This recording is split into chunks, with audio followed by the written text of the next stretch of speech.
ইতিহাস পাঠ ইউটিউব চ্যানেলে তোমাদের সবাইকে স্বাগত। আমরা চলে এসেছি ক্লাস 8 2024 সেকেন্ড ইউনিট টেস্টের রায় ও মার্টিন ইতিহাস প্রশ্নবিচিত্রার 5 নম্বর স্কুলের প্রশ্নপত্রে একের দাগের 1 ইজারাদারি ব্যবস্থা চালু করেন। এটি হবে option C, Warren Hastings.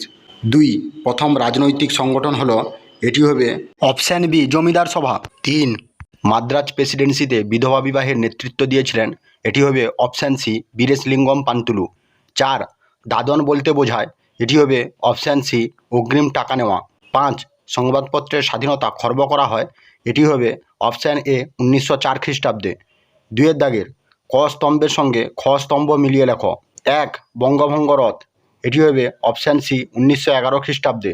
2 Bahadur Shah Zafar, এটি হবে অপশান ডি, রেঙ্গুন। 3 সাগরে কন্যা শিশু ভাসানো, এটি হবে এ, 1803 খ্রিস্টাব্দে। 4 প্রথম সুতির কাপড় তৈরির কারখানা, এটি হবে বি, বোম্বাই।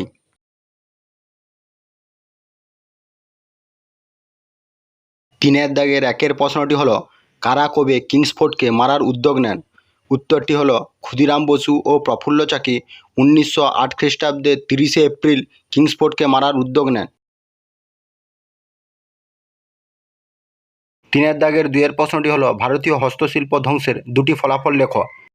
ফলাফলগুলি হলো, 1 নম্বর শিল্পে নিযুক্ত বহু মানুষ কর্মহীন হয়ে পড়ে।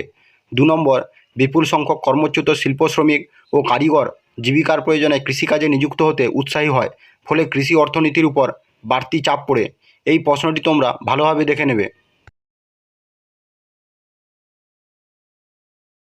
3 দাগের 3 প্রশ্নটি হলো, রেলপথ নির্মাণ করতে গিয়ে পরিবেশের উপর কী প্রভাব পড়েছিল? উত্তরটি হলো, ভারতে রেলপথ নির্মাণের ফলে যোগাযোগ ব্যবস্থায় নতুন গতি এলেও এর ক্ষতিকারক প্রভাবগুলি লক্ষণীয় ছিল। 1 নম্বর হলো, রেলপথ বসাতে গিয়ে স্বাভাবিক জল নিকাশি ব্যবস্থা ক্ষতিগ্রস্ত হয়, তার দরুন নানা সংক্রামক ব্যাধির প্রাদুর্ভাব ঘটে। 2 রেলপথ নির্মাণের জন্য অনেক গাছ কাটার ফলে পরিবেশ দূষিত হয় এবং ভূমিক্ষয় বৃদ্ধি পায়। এই প্রশ্নটি তোমরা ভালোভাবে দেখে নেবে। 3 দাগের 4 প্রশ্নটি হলো, হিন্দু মেলার অপর নাম কি? হিন্দু মেলার উদ্দেশ্য কী ছিল? হিন্দু মেলার অপর নাম হলো চৈত্র মেলা। হিন্দু মেলার উদ্দেশ্যগুলি হলো, 1 নম্বর হিন্দুদের ঐক্যবদ্ধ করা, 2 নম্বর আত্মনির্ভরতা গড়ে তোলা, 3 নম্বর সর্বভারতীয় চেতনা গড়ে তোলা, 4 নম্বর দেশীয় শিল্প সাহিত্যকে উৎসাহ দান প্রভৃতি। এই প্রশ্নটি তোমরা ভালোভাবে দেখে নেবে।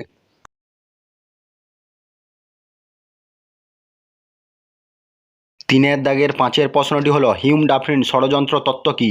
উত্তরটি হলো, ভারতীয় জাতীয় কংগ্রেস প্রতিষ্ঠা সম্বন্ধে বিভিন্ন মত প্রচলিত ছিল, এর অন্যতম হলো হিউম ডাফরিন ষড়যন্ত্র তত্ত্ব। হিউম ডাফরিন ষড়যন্ত্র বলতে বোঝায় যে হিউম ও ডাফরিনের ষড়যন্ত্রেই নাকি জাতীয় কংগ্রেসের প্রতিষ্ঠা হয়েছে।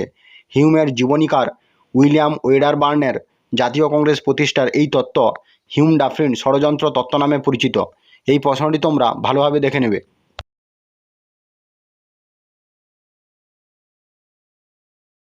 4 দাগের 1 প্রশ্নটি হলো, ঊনবিংশ শতকে সমাজ সংস্কারে রামমোহন রায়ের ভূমিকা কী ছিল? উত্তরটি হলো, 19 শতকের ভারতে পাশ্চাত্য শিক্ষায় শিক্ষিত কয়েকজন প্রগতিশীল উদারপন্থী মনীষীগণ সমাজ সংস্কারে ব্রতী হয়েছিলেন। তাঁদের মধ্যে বিশেষভাবে উল্লেখযোগ্য হলেন ভারতের সমাজ সংস্কার আন্দোলনের পথিকৃৎ রাজা রামমোহন রায়। রাজা রামমোহন রায়ের সমাজ সংস্কার, 1 নম্বর হলো ব্রাহ্ম সমাজ। রাজা রামমোহন রায় ব্রাহ্ম সমাজ প্রতিষ্ঠা করেন। ব্রাহ্ম সমাজ ভারতের সমাজ সংস্কার আন্দোলনের অন্যতম প্রধান কেন্দ্রে পরিণত হয়েছিল। 2 সতীদাহ প্রথা, রামমোহন রায়ের সমাজ সংস্কারের ক্ষেত্রে শ্রেষ্ঠ কীর্তি হল সতীদাহ প্রথার বিরুদ্ধে আন্দোলন। তার আন্দোলনের ফলে লর্ড উইলিয়াম বেন্টিং 1829 খ্রিস্টাব্দে 17 নম্বর রেগুলেশন জারি করে সতীদাহ প্রথা নিষিদ্ধ বলে ঘোষণা করেন। 3 নম্বর নারীদের সম্পত্তির অধিকার, স্বামীর মৃত্যুর পর তার বিধবা স্ত্রী যাতে স্বাধীনভাবে বেঁচে থাকতে পারে তা নিশ্চিত করতে রামমোহন রায় নারীদের সম্পত্তির উত্তরাধিকারের স্বীকৃতির জন্য আন্দোলন করেন।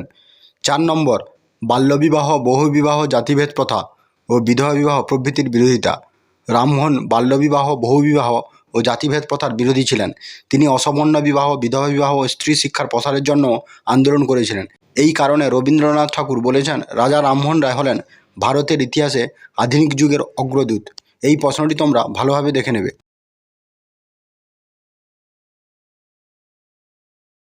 4 দাগের 2 প্রশ্নটি হলো, বঙ্গভঙ্গের পশ্চাতে লর্ড কার্জনের উদ্দেশ্য কী ছিল? উত্তরটি হলো বঙ্গভঙ্গের পরিকল্পনায় লর্ড কার্জনের প্রকৃত উদ্দেশ্য। বড়লাট লর্ড কার্জন 1905 খ্রিস্টাব্দের 16ই অক্টোবর বঙ্গভঙ্গের পরিকল্পনা কার্যকর করেন। বঙ্গভঙ্গের পরিকল্পনায় লর্ড কার্জনের প্রকৃত উদ্দেশ্য: 1 নম্বর, জাতীয় আন্দোলনকে দুর্বল করা। 2 নম্বর হলো হিন্দু মুসলমানের মধ্যে বিভেদ সৃষ্টি করা। 3 নম্বর হলো বাংলাকে দুর্বল করা। 4 নম্বর হলো ইংরেজ চা ব্যবসায়ীদের স্বার্থ রক্ষা। এই পয়েন্টগুলি তোমরা ভালোভাবে দেখে নেবে।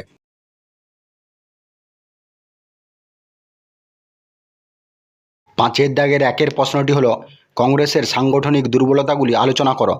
উত্তরটি হলো ব্রিটিশ রক্ষণশীল দলের আদর্শে ইংরেজি শিক্ষিত মধ্যবিত্ত ভারতীয়রা জাতীয় কংগ্রেস প্রতিষ্ঠা করে, তাই কংগ্রেস সাধারণ মানুষের দল হতে পারেনি। দুর্বলতা: ভারতীয় জাতীয় কংগ্রেসের বিভিন্ন দুর্বলতা ছিল, যেমন 1 নম্বর হলো কংগ্রেসের নেতৃবৃন্দ সকলেই ছিল পাশ্চাত্য শিক্ষায় শিক্ষিত এবং সম্মানীয় পেশার সাথে যুক্ত, ফলে তারা সমাজের নিচুতলার মানুষদের অভাব অভিযোগ সম্পর্কে সচেতন ছিলেন না। 2 নম্বর হলো বোম্বাই ছিল কংগ্রেসের কার্যাবলীর প্রধান কেন্দ্রস্থল, ফলে কংগ্রেসের সর্বভারতীয় চরিত্র নিয়ে সন্দেহ ছিল। 3 নম্বর ছিল উচ্চবর্ণের হিন্দু নেতারাই ছিল কংগ্রেসের মূল চালিকা শক্তি। জাতীয় কংগ্রেসের কর্মসূচিতে অনেক কংগ্রেসী নেতা ও সদস্যই অসন্তুষ্ট ছিল, এর ফলে কংগ্রেসের মধ্যেই বিভিন্ন গোষ্ঠীর জন্ম হয়। এই প্রশ্নটি তোমরা ভালোভাবে দেখে নেবে।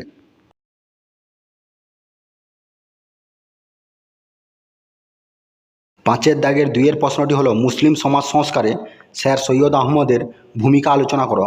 উত্তরটি হলো স্যার সৈয়দ আহমদ খান ছিলেন মুসলমান সমাজের সংস্কারক ও আলিগড় আন্দোলনের প্রধান রূপকার। আলিগড় কলেজকে কেন্দ্র করে মুসলমান সমাজের মধ্যে সামাজিক, সাংস্কৃতিক ও রাজনৈতিক চিন্তাধারার যে জাগরণ ও বিবর্তন ঘটেছিল তাকে আলিগড় আন্দোলন বলে অভিহিত করা হয়। আলিগড় আন্দোলনের উদ্দেশ্য: স্যার সৈয়দ আহমদ খানের আলিগড় আন্দোলনের উদ্দেশ্য ছিল 1 নম্বর, ইংরেজ সরকারের সঙ্গে মুসলমানদের সম্প্রীতি স্থাপন করা। 2 নম্বর, মুসলমান সমাজের মধ্যে পাশ্চাত্য শিক্ষার প্রসার ঘটানো। 3 নম্বর, মুসলমান সমাজের কুসংস্কার দূর করা। 4 নম্বর, মুসলমান নারীদের অবস্থার উন্নতি ঘটানো। সমাজ সংস্কার: স্যার সৈয়দ আহমদ খান উপলব্ধি করেছিলেন যে ধর্মীয় ও সামাজিক গোঁড়ামি ও কুসংস্কারের জন্যই মুসলমান সমাজ পিছিয়ে পড়েছে। এজন্য তিনি 1 নম্বর, মুসলমান নারীদের মধ্যে শিক্ষার প্রসার ঘটাতে সচেষ্ট হন। 2 নম্বর, মুসলমান নারীদের পর্দা প্রথার বিরোধিতা করেন। 3 নম্বর, তিনি মুসলমান সমাজে পুরুষের বহুবিবাহ প্রথা ও তালাক প্রথার বিরোধিতা করেন। এই প্রশ্নটি তোমরা ভালোভাবে দেখে নেবে।